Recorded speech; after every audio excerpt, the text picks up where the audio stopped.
The house was quiet when I walked in. Too quiet for Christmas night.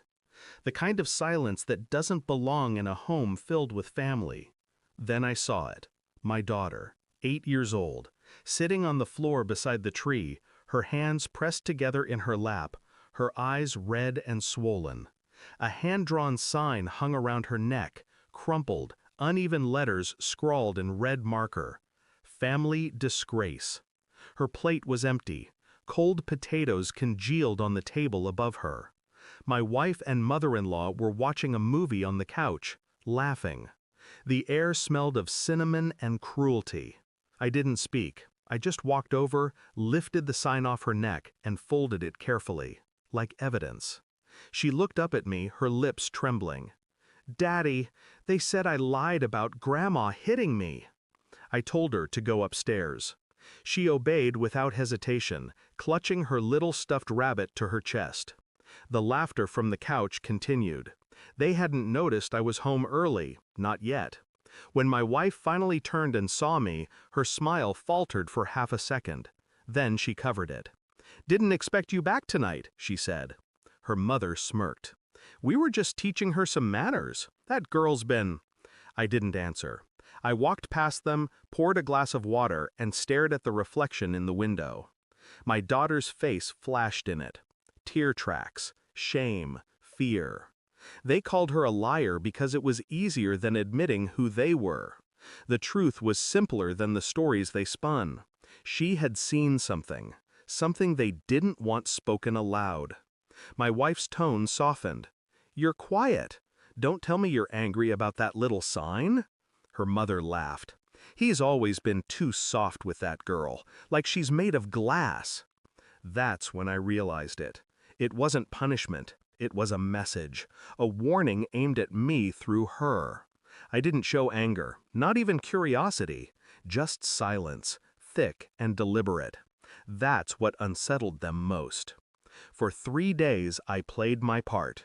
Work, dinner, sleep, mechanical routine while I mapped every inconsistency, every whisper, every missing piece.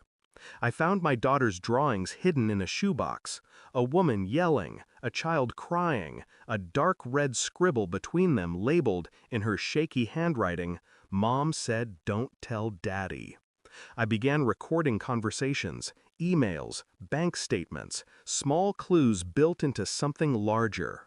And then, a transfer from my wife's account to her mother's name, monthly, precise, labeled as care expenses.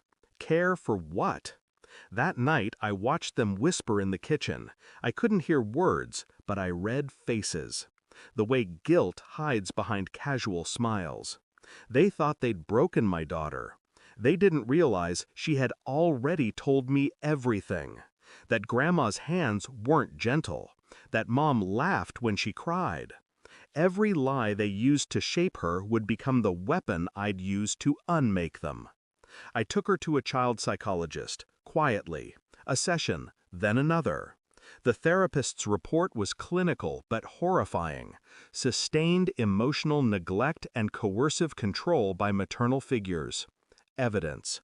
Unshakable. I placed the printed pages on the dining table one morning.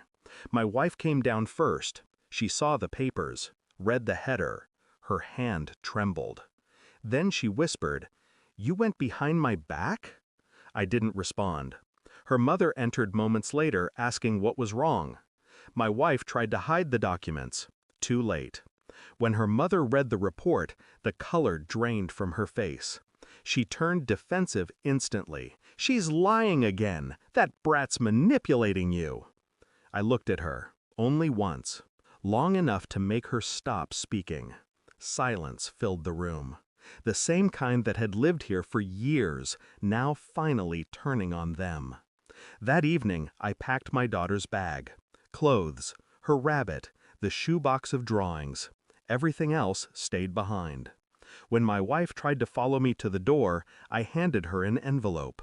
Court documents, emergency custody motion, signed and time-stamped. She froze. Her lips moved without sound. Her mother stepped forward shouting, but I barely heard her. The world felt muted, like I was underwater, watching their panic from the surface.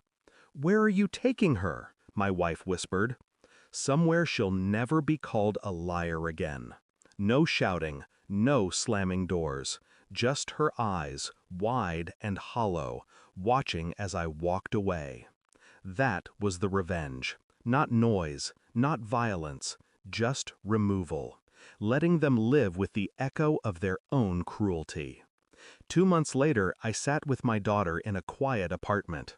She was drawing again, smiling, without checking who was watching. The old house had been sold. The sign she once wore now sits folded in a sealed folder, tucked inside a drawer. Evidence and reminder. Sometimes she asks, "Do you think they're sorry now?" I tell her the truth. "No, but that doesn't matter anymore." She smiles faintly, returns to her crayons. And in the silence that follows, I realize, vengeance isn't loud. It's peace reclaimed from those who fed on your fear. I look at her one last time before turning off the light. They taught her shame. I taught her silence can be stronger. And now, the only sound left in that house is absence. Thanks for watching. Don't forget to like, share, and comment. Subscribe now to Cheating Stories Insight World for more amazing stories.